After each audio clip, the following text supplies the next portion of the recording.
सभी का मेरे चैनल में स्वागत है। आज मेरा दूसरा क्लास है हिंदी साहित्य के इतिहास आचार्य रामचंद्र शुक्ल द्वारा जो लिखित हिंदी साहित्य का इतिहास था। प्रथम क्लास में उसकी भूमिका बता रही थी, लेकिन कुछ भूमिका में थोड़ा बहुत कुछ छूट गया था। आज वह मैं पूर्ण करते हुए क्लास को आगे कंटिन्यू करूँगी। आज दूसरी क्लास है हिंदी साहित्य के इतिहास पर। इनकी भूमिका को आपको कल बताए थे कि किस प्रकार इन्होंने किन किन ग्रंथों की चर्चा की, और इनकी भूमिका डॉक्टर रामस्वरूप चतुर्वेदी जी लिखे हैं। मतलब रामस्वरूप चतुर्वेदी जी जो भूमिका लिखते समय बहुत सी ऐसी बातें हैं जो इनके द्वारा कही गई है, उन बातों को वो बताए हैं। उन्हीं बातों को मैं स्पष्ट करते हुए आगे चल रही हूँ कि उन्होंने क्या कहा है हिंदी साहित्य की भूमिका में शुक्ल जी की। यहाँ तक बताए थे कि आचार्य हजारी प्रसाद द्विवेदी जी की जो रचना थी हिंदी साहित्य की भूमिका के बारे में कहा गया था। ये उस समय लिख रहे थे, ये एक नोट्स छात्राओं के लिए बनाए थे विश्व भारती शांति निकेतन के लिए। आज उसके आगे कंटिन्यू कर रहे हैं।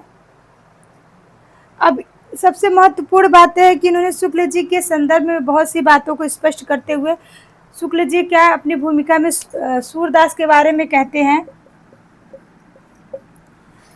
इनकी भूमिका में भी ये प्रश्न आ जाता है, और यदि आप भक्ति काल में पढ़ेंगे तो वहाँ पे भी ये कथन के रूप में आपको मिलता है। सूर्य की बड़ी भारी विशेषता है कि नवीन प्रसंगों की उद्भावना करना। आप देख सकते हैं कि पृष्ठ संख्या इनकी जो कि पृष्ठ संख्या भूमिका में पृष्ठ संख्या नहीं दिया है क्या? भूमिका में पृष्ठ संख्या नहीं दिया है, फिर भी आप अगर पढ़ेंगे भूमिका तो आपको मिलेगा ये कथन कि सूर्य के परिप्रेक्ष्य में शुक्ल जी का क्या कथन है। सूर्य की सबसे बड़ी विशेषता है नवीन प्रसंगों को उद्भावना करना। आप इसको नोट कर सकते हैं। सूर्य की सबसे बड़ी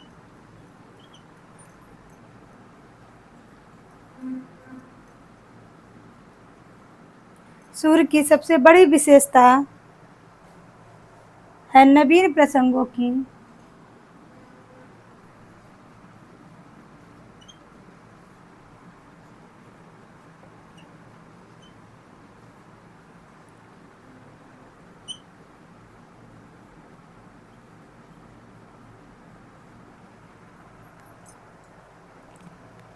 सूर्य के बारे में इनकी विशेषता। इसके अतिरिक्त इन्होंने तुलसी के बारे में भी अपनी भूमिका में चर्चा किया कि तुलसी के बारे में उन्होंने बताया कि जो तुलसीदास हैं इनके बारे में उन्होंने क्या कहा कि इनके में क्या पाया जाता है, सर्वांग पूर्णता पाया जाता है। कहने का तात्पर्य कि उनकी सर्वांग पूर्णता, जो उनकी काव्य भाषा के विविध प्रयोग, सभी काव्य प्रचलित काव्य शैलियों के चयन में भक्ति पद्धति में द्रष्टव्य है।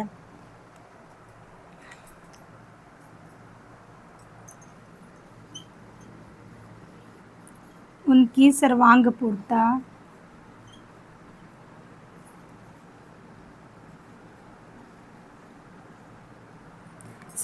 पूर्णता जो उनकी काव्य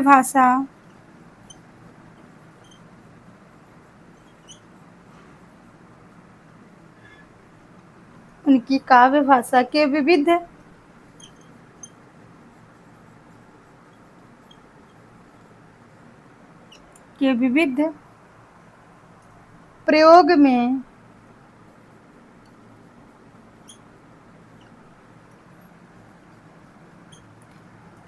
प्रयोग में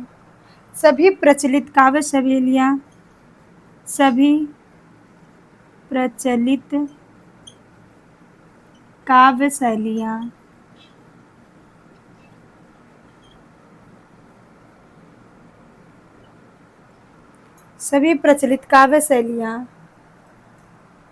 शैलियाँ नहीं है, अब शैलियों होगा, क्योंकि कथन में कोई परिवर्तन हम नहीं कर सकते हैं। जैसा कथन होगा हूबहू कथन लिखना चाहिए। शैलियों के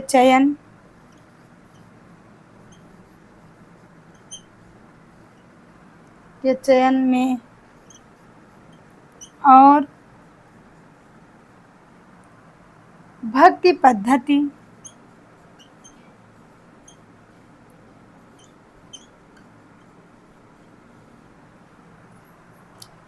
में द्रष्टव्य है। अब यदि भक्ति काल की विशेषता आता है या भक्ति काल के प्रसंग में आता है, भक्ति काल की संपूर्णता की विशेषता बताते हुए प्रत्येक कवियों के बारे में अपने भाव को व्यक्त करिए। इस प्रकार के यदि आपके मेंस में भी प्रश्न आते हैं तो आप इन सब कोटेशन को उसमें डाल सकते हैं। आपके लिए वेरी इंपॉर्टेंट है कि सूर्य की सबसे बड़ी विशेषता नवीन प्रसंगों को उत्भावना करना। वहीं तुलसी के बारे में यह कहते हैं कि उसमें सर्वांग पूर्णता, जो उनकी काव्य भाषा के विविध प्रयोग में सभी प्रचलित काव्य शैलियों के चयन में और भक्ति पद्धति में द्रष्टव्य होता है। तो ये सब कथन क्या है, आपके मेंस और प्री दोनों के लिए महत्वपूर्ण है, इसलिए मैं ज़्यादा फोकस कर रही हूँ कि आपको डिटेल लिखाते जाऊँ। और फिर वो जायसी के बारे में भी क्या कहते हैं ये भी बात बताया गया है कि तुलसी जायसी ग्रंथ जब आचार्य रामचंद्र शुक्ल जायसी ग्रंथावली लिख रहे थे तो उसकी भूमिका में उन्होंने जायसी के बारे में क्या कहा, इसको आप नोट करते जाइए। वीडियो रोक रोक के आप नोट कर लीजिएगा।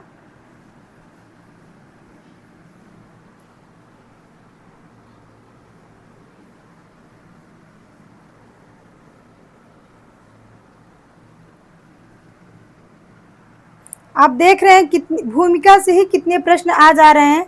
शुक्ल जी,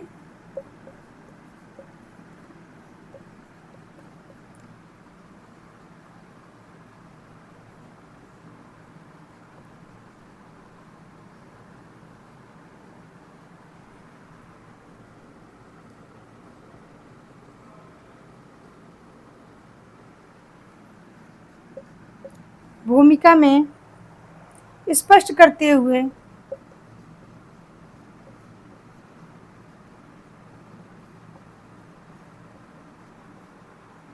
कहते हैं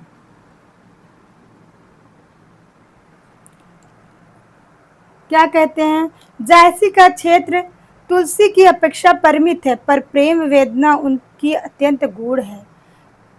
जायसी का क्षेत्र तुलसी की अपेक्षा परिमित है, सॉरी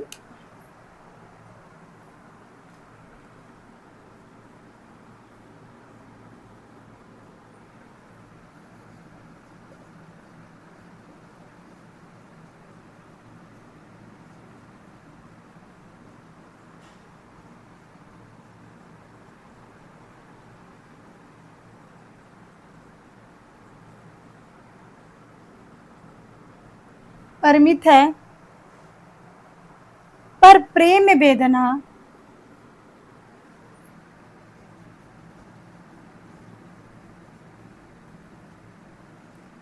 प्रेम वेदना उनकी अत्यंत गूढ़ है।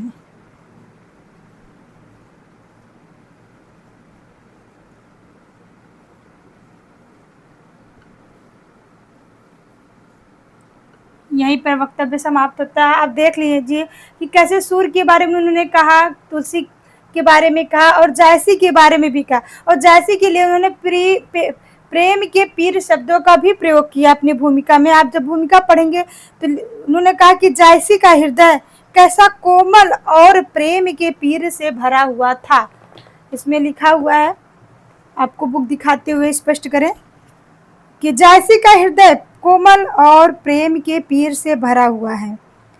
आपके इसी प्रकार फिर वो आधुनिक काल में महावीर प्रसाद द्विवेदी और श्याम सुंदर दास के प्रसंग में भी अपने वक्तव्य को व्यक्त किया है कि वो महावीर प्रसाद द्विवेदी के सदैव ऋणी रहेंगे।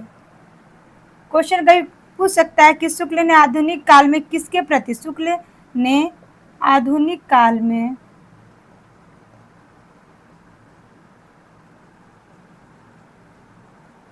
स्वयं को किसके प्रति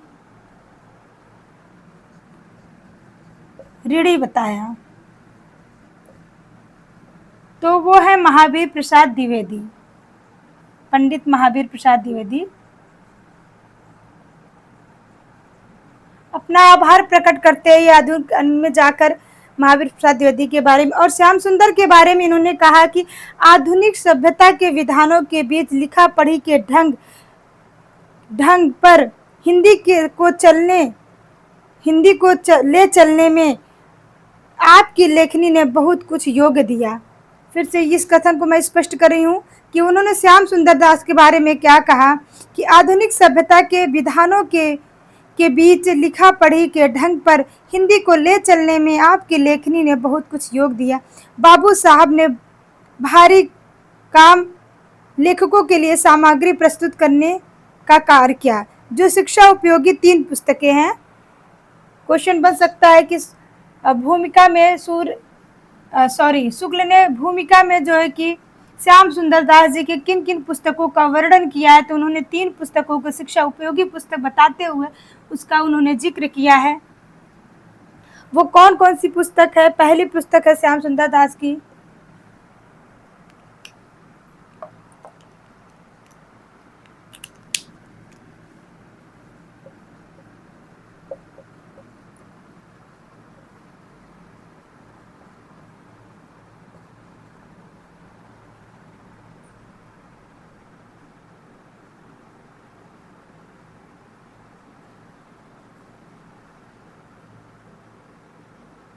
अलग कर देते हैं, नहीं तो आपको कंफ्यूजन हो जाएगा, क्योंकि जब इसको आप विग्रह करेंगे तो शिक्षा उपयोगी होगा, शिक्षा उपयोगी पुस्तक।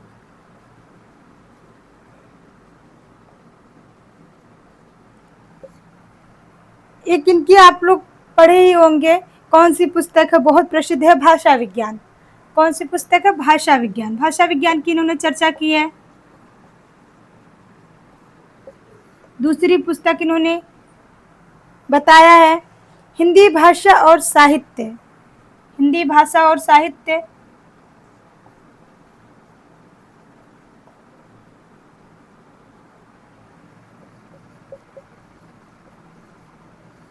और तीसरी पुस्तक इनकी है साहित्यालोचन। साहित्यालोचन। तीनों पुस्तक आपने पढ़ी होगी, ऐसा नहीं है, क्योंकि जब हम निबंध तैयार करते हैं तो इन पुस्तकों का वर्णन उसमें मिलता है गद्य की विधाओं में, लेकिन इन्होंने अपनी भूमिका में ही इसकी चर्चा कर दी है कि श्याम सुंदर दास की जो लेखनी होती है वो हमारे हिंदी साहित्य को लिखने में बहुत ही सहयोग किया। इनकी 3 शिक्षा उपयोगी पुस्तक हिंदी, एक भाषा विज्ञान, दूसरी हिंदी भाषा और साहित्य, तीसरी साहित्यालोचन। फिर आगे इन्होंने एक बहुत महत्वपूर्ण बात कहा कि जो शुक्ल की एक पुस्तक है काव्य में अभिव्यंजनावाद। शुक्ल जी की एक पुस्तक है काव्य में अभिव्यंजनावाद। इन्होंने इसका जिक्र करते हुए ये रामस्वरूप चतुर्वेदी जी बताते हैं कि भूमिका में शुक्ल जी की जो काव्य में अभिव्यंजनावाद पुस्तक थी,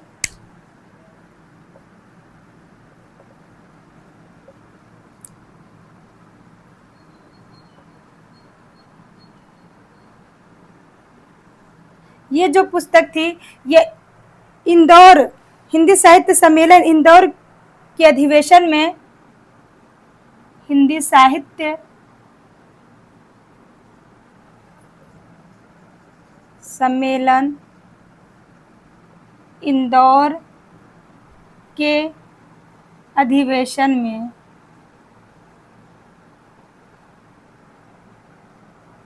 अभिभाषण के रूप में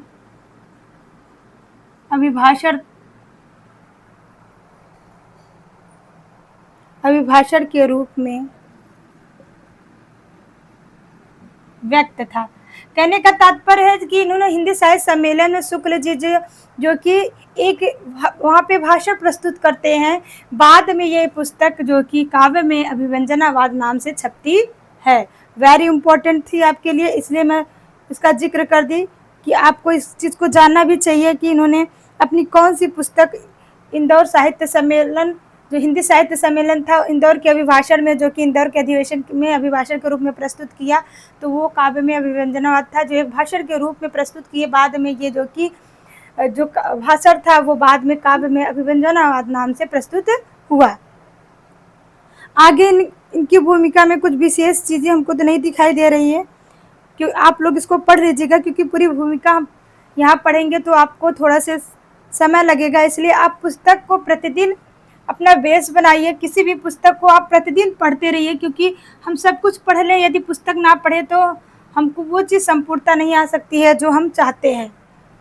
कितना भी हम नोट्स पढ़ लें, कितने भी हम टेस्ट अतिरिक्त बुकों को पढ़ लें, लेकिन हमको अपनी मूल पुस्तकों को नहीं छोड़ना चाहिए।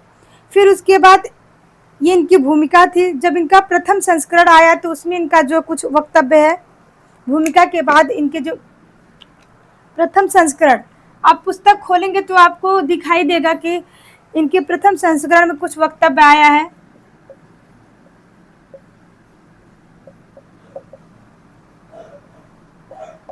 भूमिका के बाद इनका प्रथम संस्करण है।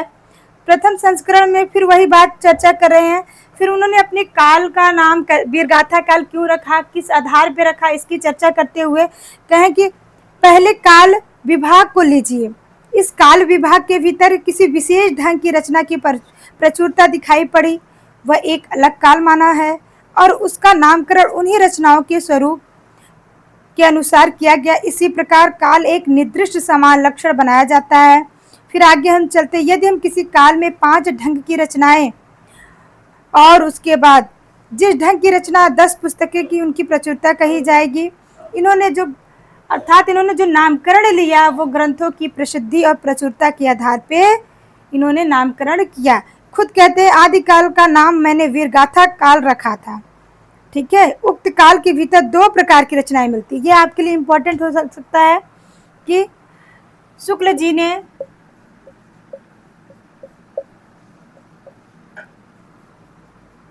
आदिकाल का नाम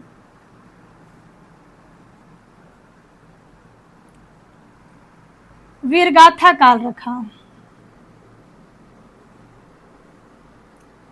मेंस लिखने के लिए सब वेरी इंपॉर्टेंट आपके टॉपिक हो सकते हैं, क्योंकि आपके अंदर एक पूरा व्यू बनेगा कि किस प्रकार किस चीज़ के बारे में पूछ रहा है। नामकरण की पद्धति अगर पूछता है तो भी शॉर्ट में, अति में, लघु में, क्योंकि देखिए हर जगह जो परीक्षा का पैटर्न है वो मेंस हो रहा है। मेंस के लिए आपको क्या है, कोई चीज़ डीप में पढ़ना पड़ेगा, क्योंकि तथ्यात्मक चीज़ें आप सिर्फ तथ्य नहीं लिख सकते, क्योंकि वहाँ पे अपना व्यू भी प्रस्तुत करना पड़ता है, अपने भी विचार की अभिव्यक्ति करनी पड़ती है। तो उसके लिए आपको डीप नॉलेज होना बहुत ज़रूरी है और उसके लिए आपको पुस्तकों को अध्ययन करना चाहिए। तो ये क्या कह रहे हैं कि उक्त काल के भीतर 2 प्रकार की रचनाएं मिलती हैं। उक्त काल के भीतर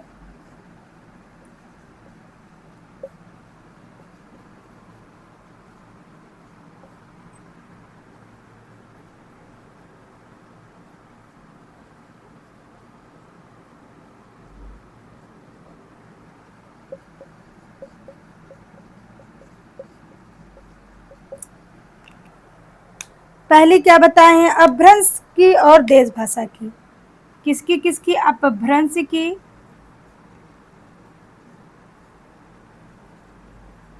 और दूसरी देश भाषा की। कहने का तात्पर्य यहाँ पे है कि जब इन्होंने वीरगाथा काल का वर्णन किया है तो उन्होंने 2 प्रकार की पुस्तकों का अपना आधार बनाया है, एक अपभ्रंश की पुस्तकों को, दूसरा देश भाषा की पुस्तकों का। और ये बताते भी हैं कि जो इनकी कितनी पुस्तकें इन्होंने अपभ्रंश के ली, कितनी इन्होंने देश भाषा की पुस्तकें ली।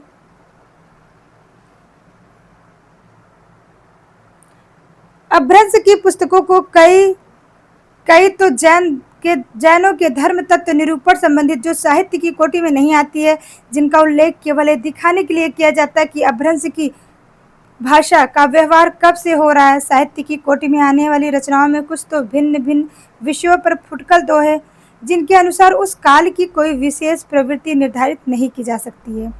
साहित्यिक पुस्तकें केवल 4 थी। कहने का तात्पर्य है इन्होंने जो अपभ्रंश की पुस्तकें बताई वो मात्र 4 पुस्तकें बताई। कितनी पुस्तकें बताई? 4 पुस्तकें। इसका एक सूत्र आप लोग याद कर लेंगे, विह की।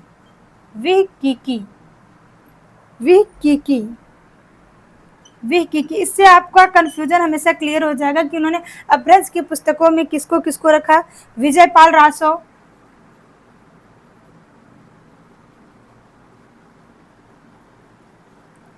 दूसरी पुस्तक रखी हमीर रासो,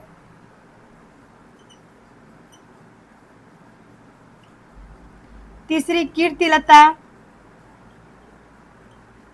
चौथी कीर्ति पताका।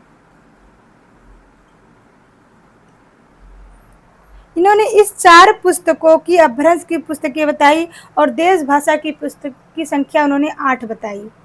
जो हमारी देश भाषा की पुस्तक थी इसकी संख्या 8 बताई।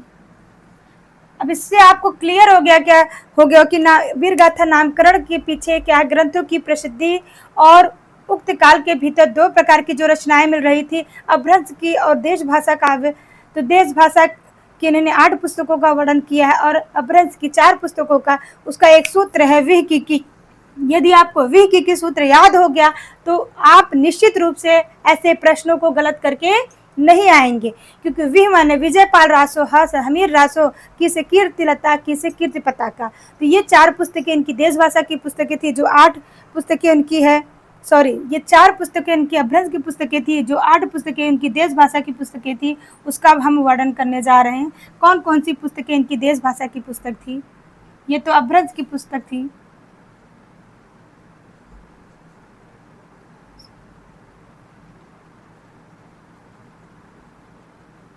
अब देश भाषा की पुस्तक,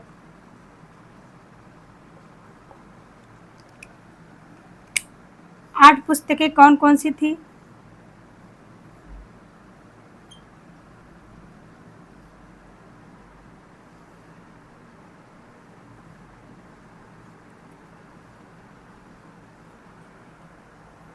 एक आपकी खुमार रासो थी, खुमान रासो। दूसरी पुस्तक है विशल देव रासो।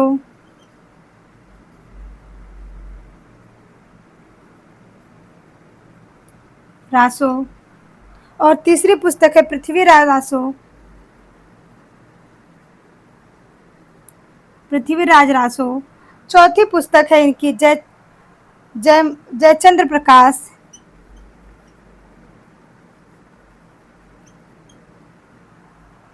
पांचवी पुस्तक है जयमयंक जस चंद्रिका।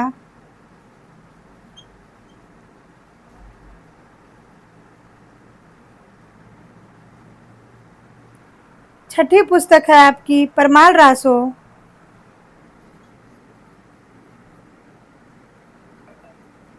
इसमें आल्हा खंड के बारे में, जो परमाल रासो का जो आल्हा का मूल रूप, जो आल्हा का मूल रूप है, उसको इन्होंने देश भाषा काव्य की पुस्तकों में रखा, आल्हा के मूल रूप को। फिर खुसरो की पहेलियां,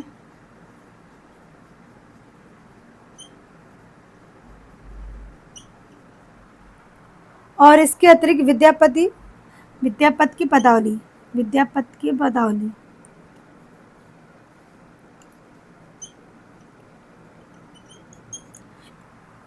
अब देख सकते हैं कि उन्होंने जो देश भाषा की पुस्तकें 8 पुस्तकों का वर्णन किया है, वो खुमार रासो, विशल देव रासो, पृथ्वीराज रासो, जयचंद प्रकाश, जयमयंक जस चंद्रिका, प्रमाल रासो, खुसरो की पहेलियां और विद्यापति के पदावली। इन पुस्तकों को उन्होंने देश भाषा की पुस्तक बताई। क्वेश्चन पूछ सकता है कि शुक्ल के अनुसार कौन सी देश भाषा की पुस्तक नहीं है, उसमें दे देगा हमीर रासो एक। तो आप कंफ्यूजन मत होइएगा कि हमीर रासो, रासो शब्द भर लगा है इसमें विजयपाल रासो, लेकिन ये अपभ्रंश की दोनों पुस्तकें शुक्ल के अनुसार हैं। और इसके अतिरिक्त मिस्र बंधु ने आदिकाल के भीतर, मिस्र बंधु के अनुसार भी आदिकाल के भीतर कुछ पुस्तकों का वर्णन किया गया है। अभी तक इस पर क्वेश्चन नहीं बना है, नए क्वेश्चन हो सकता है कि आपके बन सकते हैं, इसलिए मैं इसको ब्लैक बोर्ड पे तो नहीं लिखूंगी, सॉरी बोर्ड पे तो नहीं लिखूंगी, लेकिन मैं इसको आपको सुना दे रही। कौन को? मिस्र बंधु ने आदिकाल के भीतर इन्हीं पुस्तकों की नामावली दी है: भगवत गीता, वृद्ध नवकार, वर्तमान माला, समंतसार, पत्तली, अन्यन योग, जम्बू, स्वामी रामा, रेवंत गिरिरासा, नेमिनाथ चौपई, उस माला मतलब उपदेश माला। आप देख सकते हैं कि इसका वर्णन जो है कि ये प्रथम संस्करण में करते हैं शुक्ल जी अपने। और इसके अतिरिक्त उन्होंने किन किन पुस्तकों का आधार बनाया, कह रहे हैं कि क्यों इतिहास का एक पक्का और व्यवस्थित ढांचा खड़ा करना था, न कि कवि कीर्तन करना। कहने का मतलब मैं सिर्फ कवि की प्रशंसा करने के लिए अपनी हिंदी साहित्य की इतिहास की पुस्तकों को नहीं लिख रहा था, बल्कि एक इतिहास को सही रूप देने के लिए मैंने पुस्तक लिखना प्रारंभ किया। कैसे प्रारंभ किया? कवियों के परिचयात्मक विवरण मैंने मिस्र बंधु से लिए। ये प्रश्न बार बार पूछा जाता है कि शुक्ल ने कवियों का परिचयात्मक विवरण किससे प्राप्त किए या किन पुस्तकों को अपना आधार बनाया, तो वो मिस्र बंधु विनोद पुस्तक थे।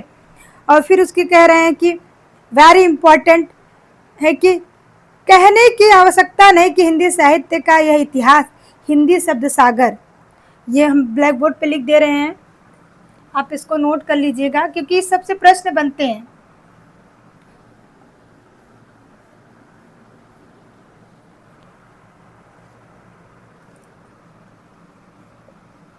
हिंदी शब्द सागर, जो हिंदी शब्द सागर थी इसकी भूमिका, जो इसकी भूमिका थी वो शुक्ल जी लिखी थी। हिंदी शब्द सागर की भूमिका जो थी वो शुक्ल जी लिखे थे, और किस नाम से लिखे थे? हिंदी साहित्य का विकास, हिंदी साहित्य का विकास। हिंदी साहित्य के विकास के नाम से 1929 जनवरी के महीने में निकल चुका था, जनवरी के महीने में निकल चुका था। कहने के मतलब यह है, हिंदी शब्द सागर की भूमिका जब इन्होंने लिखा और हिंदी साहित्य के विकास नाम से 1929 ईस्वी में जनवरी के महीने में यह निकला हुआ था। कहने का मतलब ये इतिहास का पहला रूप नहीं था कि हिंदी साहित्य के इतिहास नाम से, पहले ये पुस्तक का नाम था हिंदी साहित्य का विकास, उसके तत्पश्चात ये हिंदी साहित्य का इतिहास होता है। फिर मिश्र बंधु के प्रकांड कविवृत्त संग्रह, मिश्र बंधु विनोद का उल्लेख हो चुका है। रीतिकाल के कवियों का परिचय मैंने इन्हीं से लिया। फिर उसके बाद कह रहे हैं राय बाबू साहब श्याम सुंदर दास की हिंदी गोविंद रत्नमाला और राम नरेश त्रिपाठी की कविता कौमुदी और वियोगी हरि जी की ब्रज माधुरी सार से मैंने कुछ सामग्री ली। आधुनिक काल के प्रारंभिक प्रकरण लिखते समय जिस कठिनता का सामना करना पड़ा, वेरी इंपॉर्टेंट, थोड़ा नया है कि आधुनिक काल की जब इन्होंने शुरुआत की अपने इतिहास लिखने में, तो ये किसका आभार प्रकट करने? मेरे बड़े पुराने मित्र पंडित केदारनाथ पाठक ही काम आए, पर ना आज तक मैंने उन्हें किसी बात के लिए धन्यवाद दिया, ना अब देने की हिम्मत कर सकता हूँ। धन्यवाद को तो आजकल वो एक बदमाशी समझते हैं। कहने का मतलब ये पंडित केदारनाथ के प्रति अपनी कृतज्ञता व्यक्त करते हुए यहीं पर अपने प्रथम संस्करण जो उन्होंने लिखा है उसको समाप्त करते हैं। अब इसका नेक्स्ट क्लास जो है कि इससे संबंधित जो विषय सूची है, इन्होंने अपने इतिहास को कैसे विभाजन किया है, कितने प्रकरणों में किया है, किन किन प्रकरणों में किस चीज़ का वर्णन है, नेक्स्ट क्लास में बताई जाएगी आपको। यदि वीडियो अच्छी लगे तो आप इसको सब्सक्राइब करिए, लाइक करिए और शेयर करिए ताकि